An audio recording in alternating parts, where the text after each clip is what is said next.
Hello, mystery writers! Here at Mystery Fix, where we talk about writing mysteries. And today I want to talk about read to write. So, why read? Well, actually, you probably read long before you started writing, and you probably started writing because you are a reader. And it's that simple. But there are lots of things that continuing to read and reading in your genre and reading fiction will help you with your writing. Jane Friedman, writing and publishing coach blogger, uh, underscores reading as the basis of good writing. Here's what she says.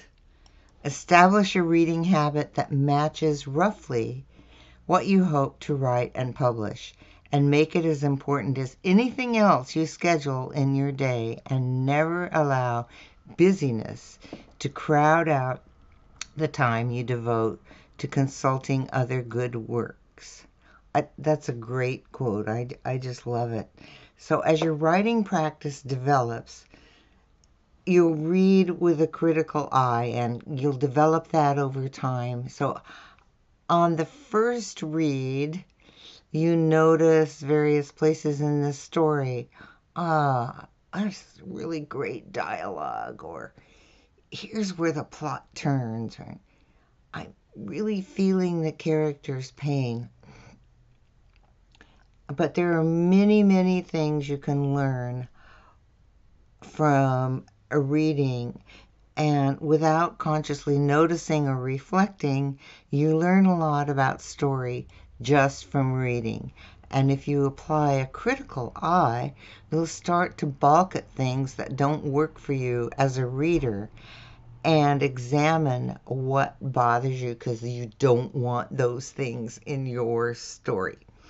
So for me, rereading helps the focus on craft details, because lots of times when I first read a story, I just want to go with the story, and if something clunks, then I take notice. But rereading is much more critical, and I will stop to take notes. So let's look at a few of the things that you can do, that you can examine, I guess is the best way to put it. You can examine while you're reading. So first of all is the story arc. How does the story flow, and what challenges happen in that long middle, and when does the plot twist?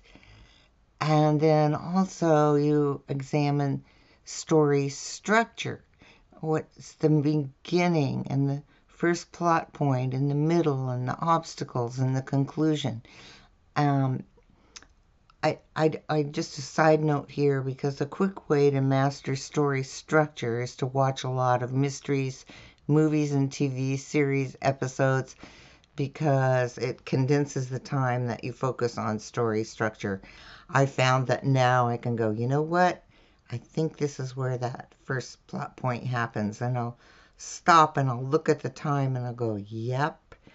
And then right when the middle happens, I'll stop it again and I'll go, oh, bang on, or right in the middle. So you really start to get a sense of how that story structure progresses. Okay, back to reading. So another thing you want to notice, especially for mysteries, is tension. Does every scene have tension? And if so, what is it? And how does the tension build as the story progresses? And then character development.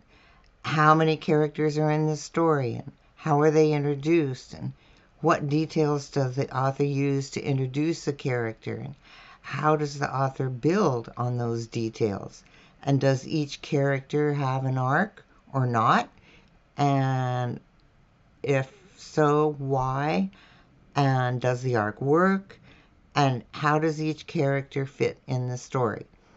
There's lots of things you can catch about character development as you read other writers' stories. And then the conclusion. This is important for mystery writers. Is it satisfying, and why? And do you still like the protagonist? And are the loose ends gathered in and tied up? And if not, does it matter to you? All those other loose ends, not just the ending of the mystery. And was it a surprise? And if not, why not? And this especially important for mystery stories because that final reveal is the conclusion of putting all the puzzle pieces together. So also you'll get a sense of scenes and how scenes work in story and how does each scene move the story forward, and is each scene a mini story in and of itself, and would you write your scenes similarly or use a different technique? You're just sort of gauging your writing and comparing it to the story as you go. And then tone. How does the writer set the tone? Is it dark or playful or serious? And do you like the tone? Is it something that engages you as a reader? And does it fit with the story? And why? This is something that can really help you manage the tone as you're writing your story. And then writer style. Do you keep reading even if you're tired or have an appointment and it's like you do not want to put that book down? And do the words flow, and are the sentences staccato or leisurely? What is that writing style? And does the style add to the story? Does it fit the story? And why? And then satisfaction. And what elements did you as a reader enjoy? So, because these are the elements that you want in your story. So you really want to examine what it is that made you feel good about reading this story. And then you want to check on your satisfaction. You want to check where it didn't quite satisfy. So when did you as a reader want to skip passages, and do you want your story to meet or exceed this reader satisfaction from the book that you're reading now? And as a writer, satisfaction is a strong element to review because you want your readers to be satisfied with your story. So it's really important to, as a reader, to take a look at what is it that makes you as a reader satisfied with this story, because the satisfaction element is what you want to get in your story. So if you have, super characters, but the overall story, the reader doesn't go, at the end, you've still got some work to do on satisfying your readers. So it's really what you want. So how do you benefit from reading? How do you, as a writer, benefit? And the deeper you delve into your writing craft, the more details you'll notice as you read, and that's true. You find over time that the more you read, the more you learn, and the more you notice.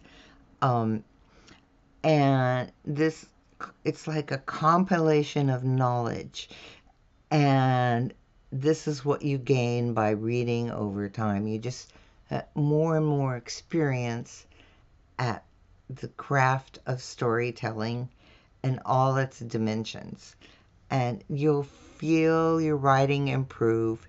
And even during the writing process, you'll have a sense of what works in your story. I think this is what's so hard for a lot of beginning writers, is they don't have a sense of what's working and what's not working. But if you're a reader and a constant reader, you start to get a sense. I don't know, you can call it osmosis, but you just get a sense of how story works and how you want your story to work and how you can make your story work, the most important part of developing your craft. So also you can gain the most benefit from reading by diversifying. Yes, it's great to read in your genre, but the lessons you learn reading outside your genre are just as beneficial because you will incorporate your sense of storytelling into your own writing. So don't confine yourself to just your genre because you learn things from writers in other genres about the gift. Let's call it a gift. The gift of storytelling. And as much as you improve your craft, you want to tell the best story possible to engage your readers. Okay, I could go on forever about the benefits of reading, but I don't think I will stop for today. But reading is just such an important aspect of being a writer. And as always, please send me questions. Write your questions in the comments below. Tell me what you like about these series, and if you send me a great question, that may be the focus of a next episode of Mystery Fix. So thanks for being here today, and I will see you next time. Keep writing.